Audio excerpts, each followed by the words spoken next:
Hello, many thanks for joining us. You're watching Addis News Hour with the news. I'm Tabitha John. Do stay with us. Ethiopia issues warning to CNN, BBC, Associated Press and Reuters media houses for reporting false news and defamation. The warning followed year-long recurrent manufacturing and dissemination of fake news and propaganda campaign against the national interests of Ethiopia. Kasahun Chane has the details. Some international media outlets have been spreading misinformation and disinformation against Ethiopian state of affairs since the onset of the conflict in Tigray in November 2020. It appears that the reportings by these media on Ethiopian state of affairs have a sound alignment with the interests of TPLF and certain Western governments on Ethiopia and Africa. It was noted that the media houses have intensified propaganda against Ethiopia over the past few weeks in an attempt to enhance their hidden agenda of destabilizing the country. The anti-Ethiopian information war was led by four major international media outlets, namely the CNN, BBC, Reuters and Associated Press. These media outlets have been reporting extensively on Ethiopia in the wrong way and supporting the TPLF terrorist group in various ways. These media houses are particularly bent on disseminating false information by saying there is a high security alarm in Addis Ababa and its surroundings, as well as creating hysteria by their latest offensive propaganda machine, it was indicated. Furthermore, there is also disinformation about the closing of Ethiopia-Kenya border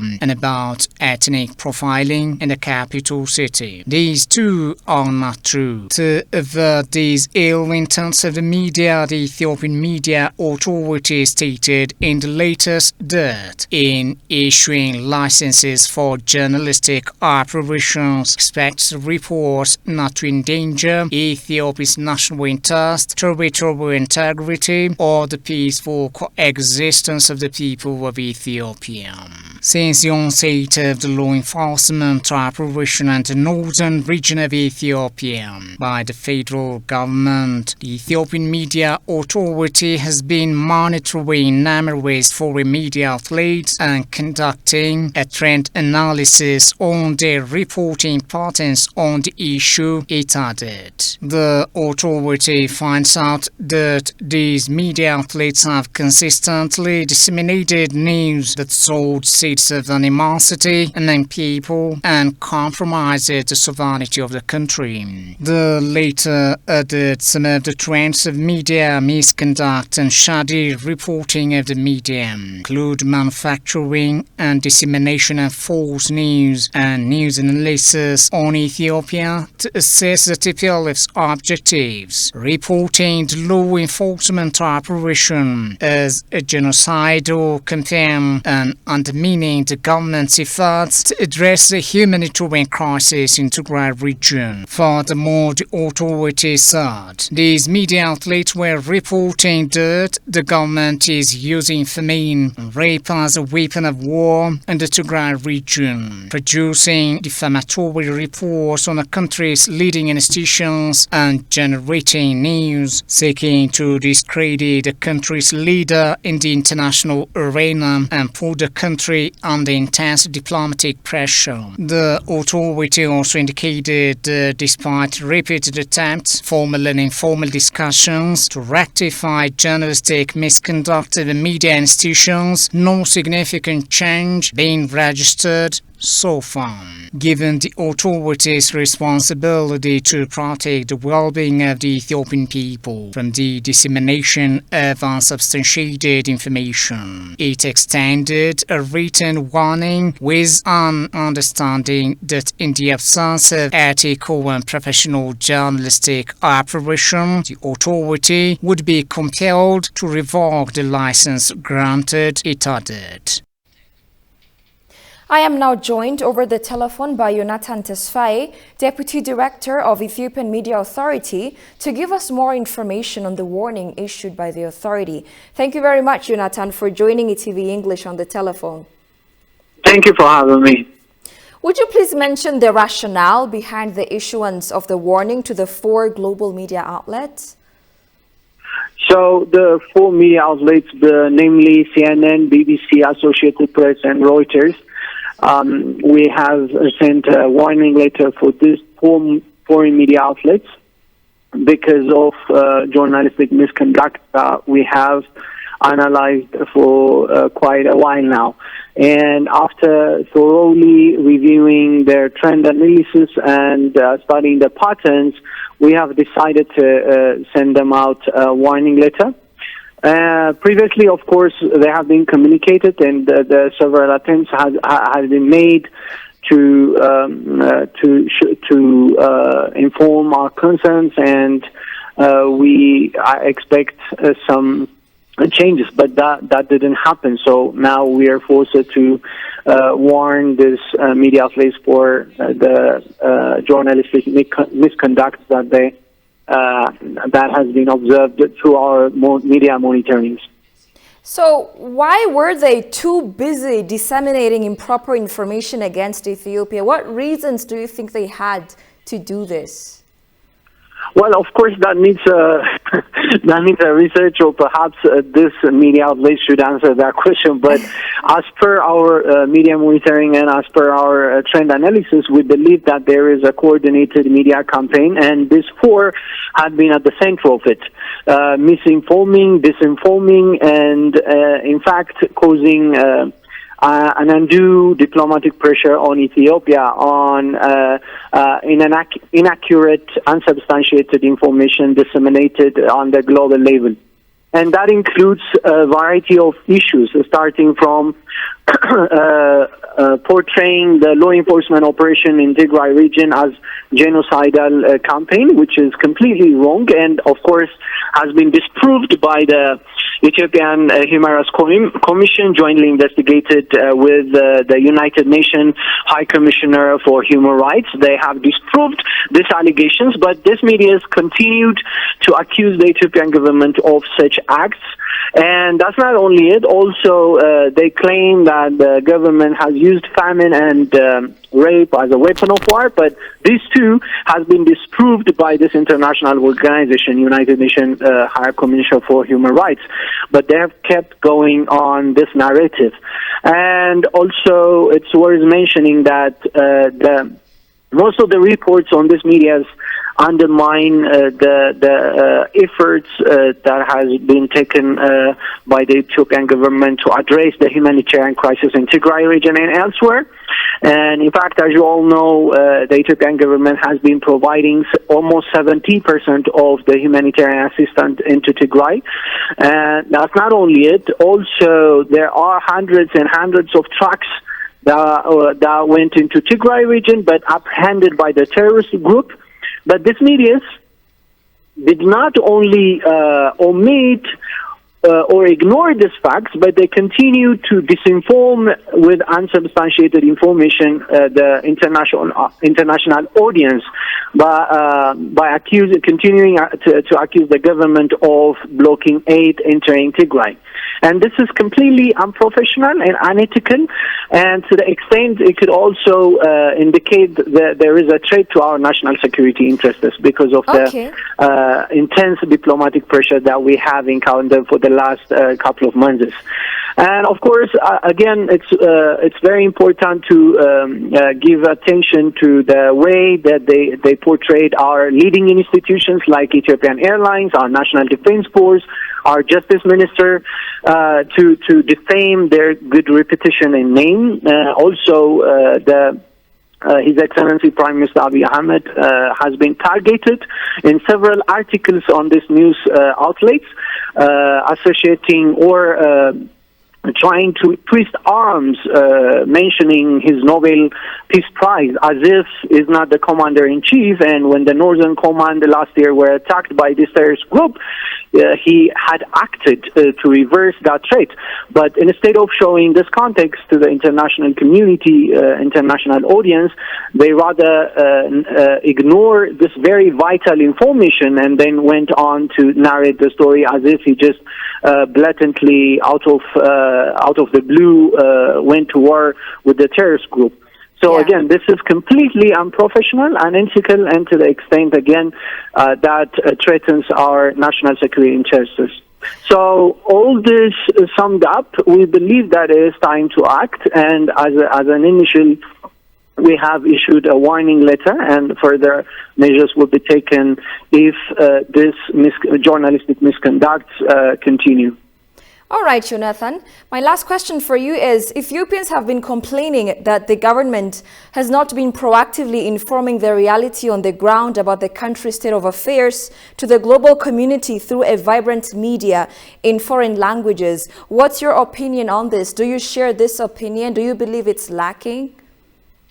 Well, sure, yeah, I agree with this opinion that many are arguing these days, because for a fact we have learned and we have heard that many academicians, scholars, not only Ethiopians but as well those in higher institutions in the West, try to send out articles, try to appear on television, try to be part of the conversation, but they have been denied several times. So this kind of indicates that this media outlets, not only the Pope, but there are others as well in this media campaign against Ethiopia.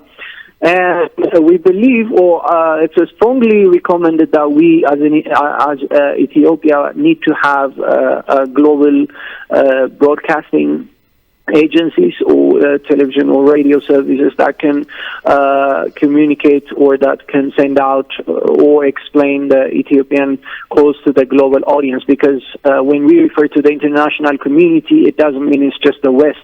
It also means that most of the countries, minus this.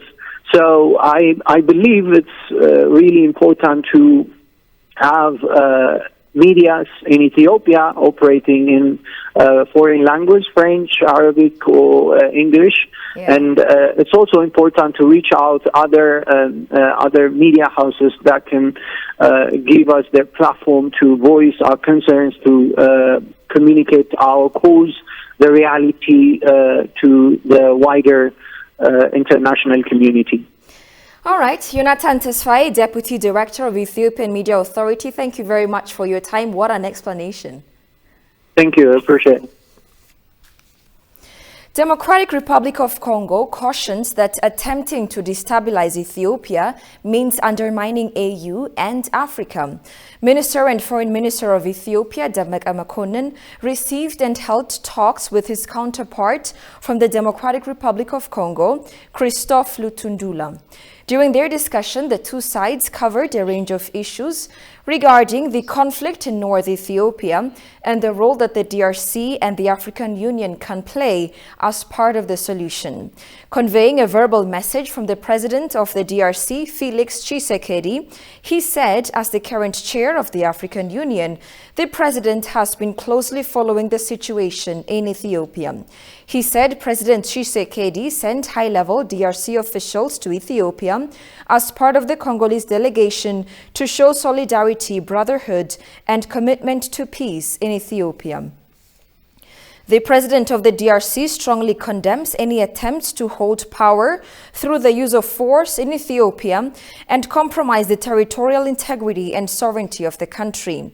He finally underscored that the DRC believes that attempts to destabilize Ethiopia would undermine the African Union and the continent.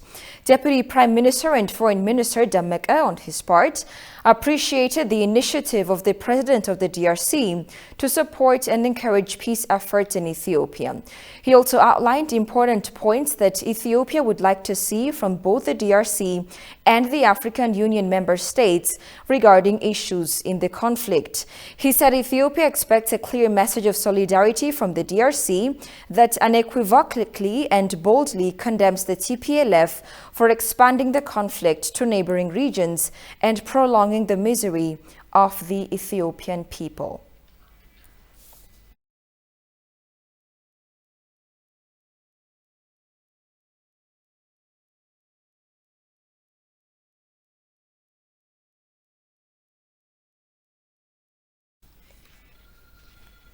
Ethiopia officially praised Ugandan journalists and activists for serving African truth. Ethiopian ambassador to Uganda, Alam Tsahai Meseret, has spoken to Ugandan journalists and activists in a Thanksgiving ceremony held in Kampala. Ambassador Alam Tsahai said many Ugandan journalists have covered issues related to the Grand Ethiopian Renaissance Dam and the ongoing conflict in northern parts of the country in a more balanced and truthful manner, defending national interests of Ethiopia based on concrete evidences. Ugandan Media Center Public Relations Head Dennis Katungi stressed the need to disseminate accurate and balanced reports at this time, which is marked by uncertainty due to false news and disinformation targeting the African continent. Heads of various media houses, chief executive producers, and correspondents based in Kampala have attended the Thanksgiving event.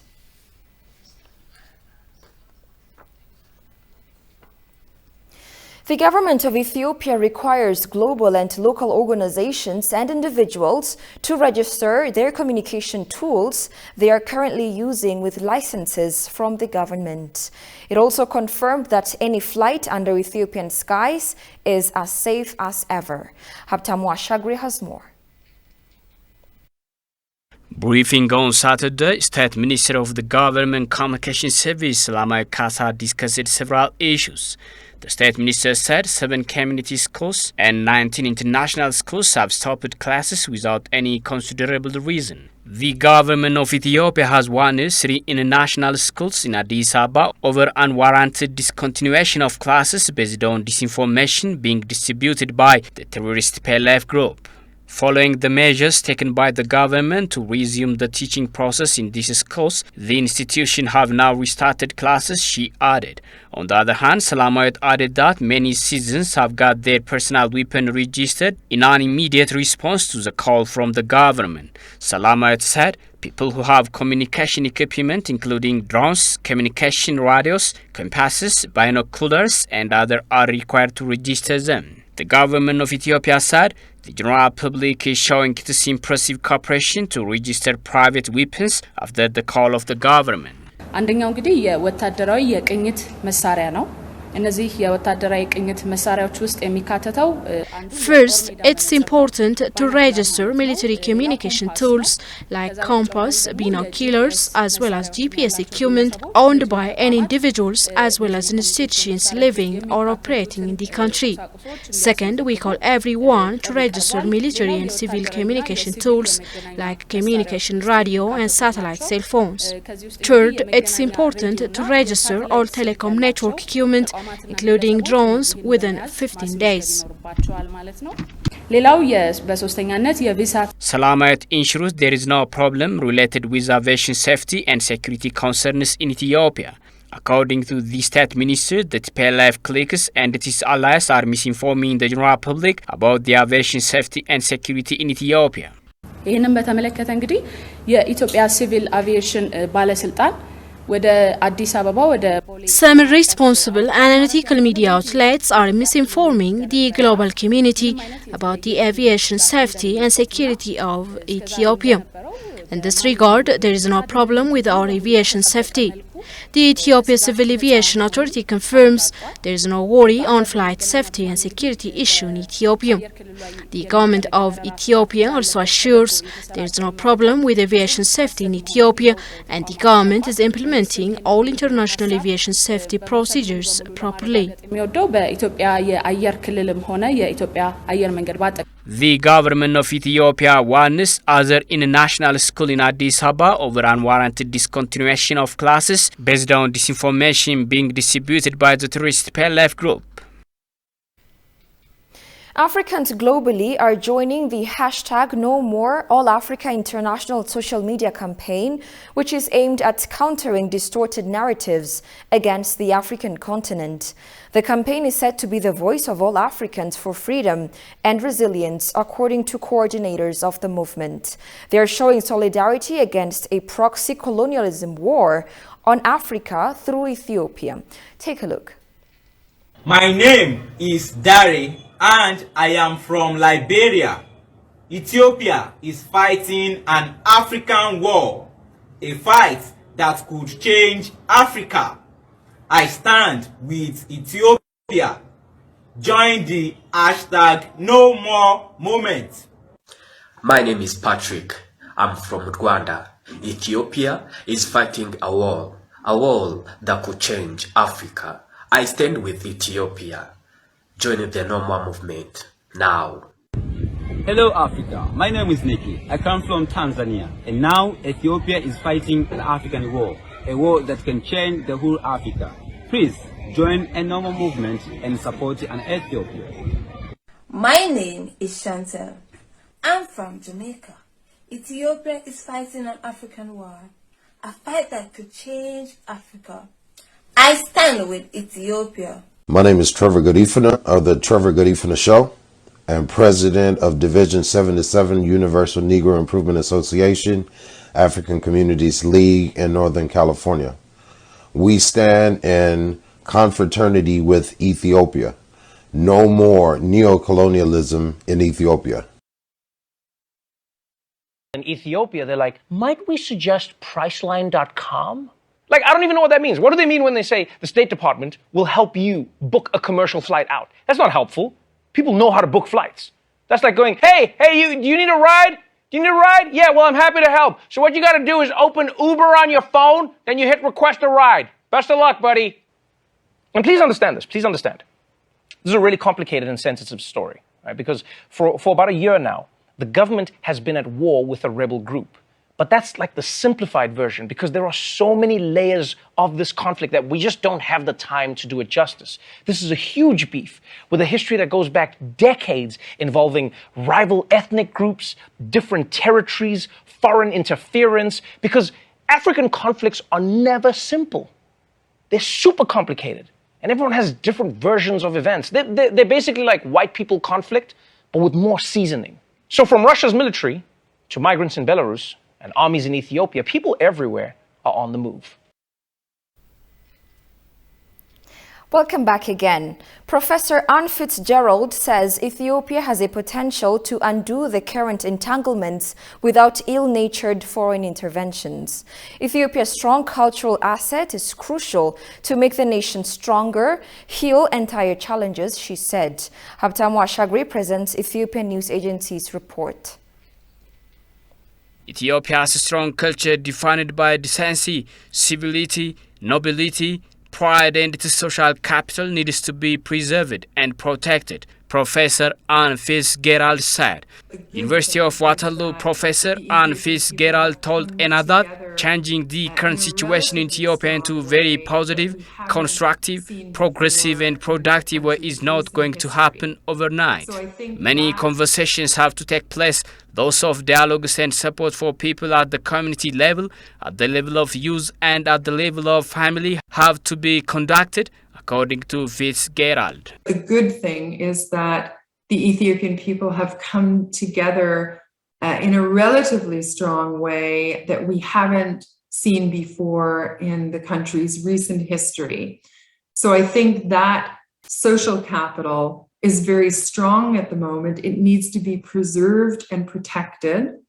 The democratic pathway that the Ethiopian people have voted for and came out to vote for against a lot of odds for some communities needs to be acknowledged, protected, carried forward, a culture and nationhood that is defined by decency, civility, nobility, and pride. So I certainly would make a plea to continue that strength and building that strength across populations. The professor, who noticed that Ethiopia has always been a nation defined by a culture of decency, civility, nobility, and pride, pointed out that holding that strength across the populations is crucial to make the nation even stronger and handling its entire challenges through its wisdom. Some interests of some Western powers are very short-termist, are very damaging and destructive, are destructive to ongoing relationships between different African countries, and are potentially destructive towards the huge progress that those same countries have helped support in achieving development objectives and sustainable development goals. Developing the culture of healing and reconciliation will just strengthen the country even more in the future, the professor said. To the growing anti-American sentiment that's being generated not only in Ethiopia, but across the very large global Ethiopian diaspora and the diaspora community in the United States as well. And we've already seen what's happened with the midterm vote in the state of Virginia. And I would suggest that that was largely due to widespread discontent with the Biden administration across the Ethiopian diaspora community there.